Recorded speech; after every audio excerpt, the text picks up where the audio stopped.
Fun and games. Rich Greeks spent their leisure time giving dinner parties, visiting the gymnasium, and playing all kinds of games. The Greeks loved singing and playing a variety of musical instruments, including the harp, the lyre, and the panpipes. Unfortunately, almost no written music has survived from ancient Greece, although there are many vase paintings showing Greek women dancing. Greek men did not dance, but they liked to be entertained by dancers at drinking parties, pages 36 or 37. Poor Greeks, such as farmers and slaves, had very little spare time for leisure activities. Dancing girl. This slave girl is probably an entertainer at a party. She is playing the castanets. Clash of cymbals. Few musical instruments had survived, although they are often seen on vase paintings. These cymbals are inscribed with their owner's name. Tuneful trio. This vase painting shows three people playing their musical instruments. The seated woman is the muse Terpsichore. Muses were minor goddesses who looked after the arts. The man on the right is Musaios, a legendary musician. Large lyre. The kithara which this woman is playing is a large wooden version of the lyre. She is plucking the strings with a plectrum, similar to those used by guitarists today. The kithara is usually played by professional musicians. Jacks. Battles on board. Herodotus, the 5th century BCE Greek historian, believed that board games were invented in Lydia in Asia Minor, where counters, dice, and gaming pieces have been found. Here, two Greek heroes, Ajax and Achilles, play a kind of backgammon or chess. Board games similar to snakes and ladders have been known for more than 2,000 years. On target.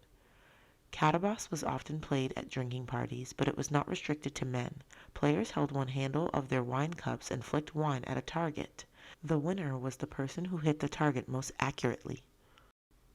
Jacks for Jills. Many Greek women enjoyed playing jacks. These were made from the ankle joints of small cloven-footed animals. The game was very similar to modern jacks. Physically fit. Boxing was a popular sport among Greek boys. Instead of wearing gloves, the boxers wrapped leather thongs, hemontes, around their hands and wrists, which left their fingers free. In a spin. Spinning tops had a thread attached to them and were beaten as they spun around. Wining and dining. Greek men often held drinking parties, symposia, for their male friends. Symposia took place at home in the drinking room, andron. All respectable women were excluded, but slave girls called hetairai would entertain the men with dancing, flute playing, and acrobatic displays, page 31.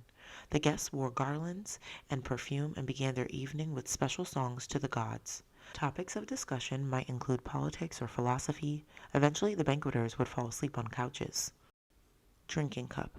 This cup is in the form of a ram's head, and the rim is painted with a banqueting scene of guests leaning on couches. The cup has no base, so was probably passed around from hand to hand. Bowls of olives, both green and black, would have been offered at a symposium, possibly as an appetizer. Wine vessels. Wine was a favorite drink of the Greeks and was nearly always diluted with water. Bread dipped in wine and eaten with a few figs was a typical Greek breakfast. Wine containers were made of clay or bronze. The large vessel on the far left was used to mix water and wine. A slave would ladle the mixture into the pitcher, then fill his master's cup. Food of the gods. The Greeks grew wheat and barley to make bread and hot cereals, which were an important part of their diet. Fish and cheese were the main sources of protein, since meat was usually served only at religious festivals when a sacrificed animal would be shared out by the worshippers. Fruit and vegetables such as peas, cabbage, apples, figs, and pomegranates were widely available, although oranges and lemons were not cultivated until much later. Most Greeks kept a goat to provide milk and cheese. Bread and goat cheese. Fish dish. Many Greek towns were near the sea, and fishermen went out in wooden boats to catch fish such as mullet, mackerel, and tuna. The Greeks liked to flavor their dishes with fresh herbs. Mackerel and bay leaves in a modern platter. Fruits of the sea. Octopus and squid are abundant in the seas around Greece, and fish was a staple part of everyone's diet. Seafood still plays a large part in Greek cooking today. Squid. Sweeteners. The Greek climate was ideal for growing sweet fruits such as figs. Since there was no sugar, honey was used to sweeten cakes and cookies. Figs in a modern dish. A day out. Greek theaters were spectacular buildings.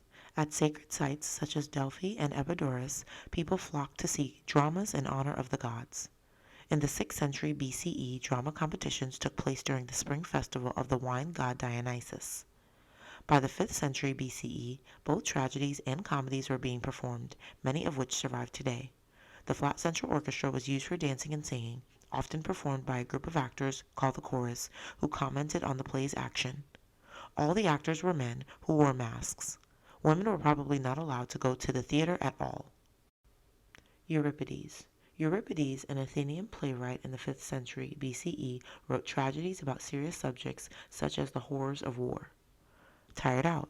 This small terracotta figure shows a comic actor dressed as a weary old woman. He wears a mask with a wrinkled face and crinkly hair. Bird's eye view. From high up in the back row at Epidurus, you can get a clear view of the performance. Epidurus. The theater at Epidurus could seat 14,000 spectators. This ground-level view gives an idea of what it was like to be an actor going into the performing area.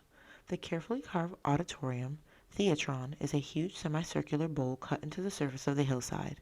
Its shape is not just designed for excellent viewing, it also captures sound so that actors speaking in the orchestra can be heard by people in the back row. Sophocles. This print decorates a 19th century text of the plays of Sophocles, who wrote about royal or legendary families and their tragic lives. His stories of King Oedipus or Electra, daughter of Agamemnon, still grip modern audiences. The very elaborate hat is a sign that this bearded man's wealth was not acquired honestly. Aeschylus. Here, modern actors perform the Oresteia by playwright Aeschylus. It describes how Orestes set out to avenge the death of his father, Agamemnon. The muse holds a mask portraying a young woman, one of the characters in Greek comedy from the 4th century BCE.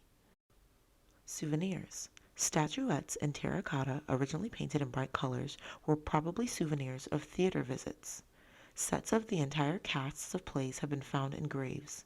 The graceful female figure is probably a muse, one of the 9 guardians of the arts in Greek mythology.